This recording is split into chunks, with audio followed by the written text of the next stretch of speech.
Let us solve this question. This question states that limit n tend to infinity n power minus n square into n power n plus 1, n plus half, n plus 1 by 2 square and so on up to n plus 1 by 2 power n minus 1 whole raised to n. When I see these terms, I observe that we have to take n common outside so that we get 1 by n form, and when we substitute n equal to infinity, it becomes 0. Since the number of terms are n over here, I take n out from each term, thereby I am multiplying n times to make it n power n, and when I take it out of this bracket, the power is again n, so it becomes n power n into n, that is n power n square. So taking the term outside, let me show you in two steps. Limit n tend to infinity n power minus n square and n power n, 1 plus 1 by n, 1 plus 1 by 2n and so on whole power n. When I take n power n common outside from this power gets multiplied and I get limit n tend to infinity n power minus n square, n power n whole power n and 1 plus 1 by n, 1 plus 1 by 2n and so on whole raised to n. Now if I observe, these both terms are going to cancel, which reduces the expression to limit n tend to infinity 1 plus 1 by n, 1 plus 1 by 2n and so on whole power n.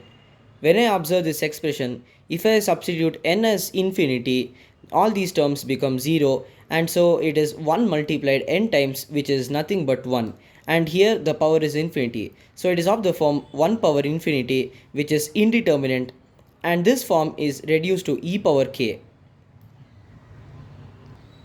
Suppose we get an expression of the form 1 power infinity, where the expression is limit x tend to a f of x whole power g of x, then this expression reduces to e power k, where k is limit x tend to a, the same limit is applied here, but this g of x from the power, it comes to as a multiple g of x into f of x minus 1.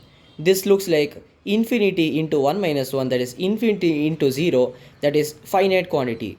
So if I reduce the expression limit x tend to infinity, it's given n. So limit n tend to infinity 1 plus 1 by n into 1 plus 1 by 2n and so on whole power n. I get e power k format. But now the thing is, I have to find k, and to do so I'll have to split all the terms separately. So limit n tend to infinity 1 plus 1 by n whole power n, 1 plus 1 by 2n whole power n and so on. Now we know that in the limit we can split each term if it's of the form product or sum or any other arithmetic operation.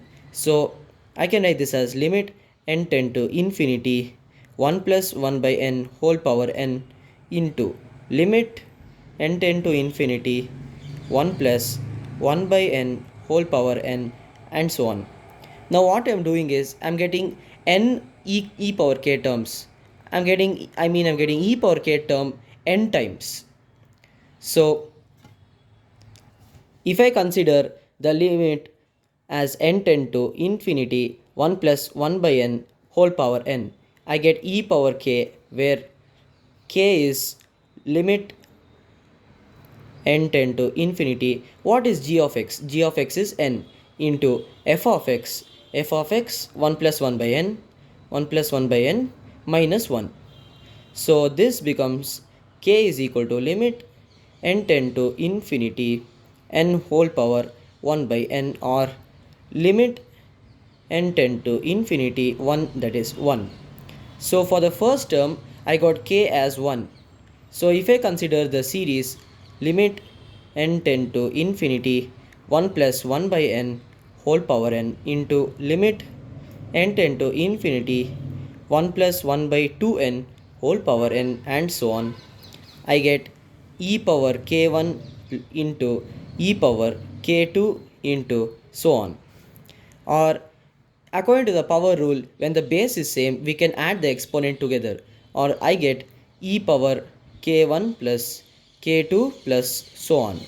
Now here we got k1 as 1, as 1 plus 1 by n minus 1 resulted into 1 by n, and n cancel, we get 1. So first k1 is 1. Now what about k2?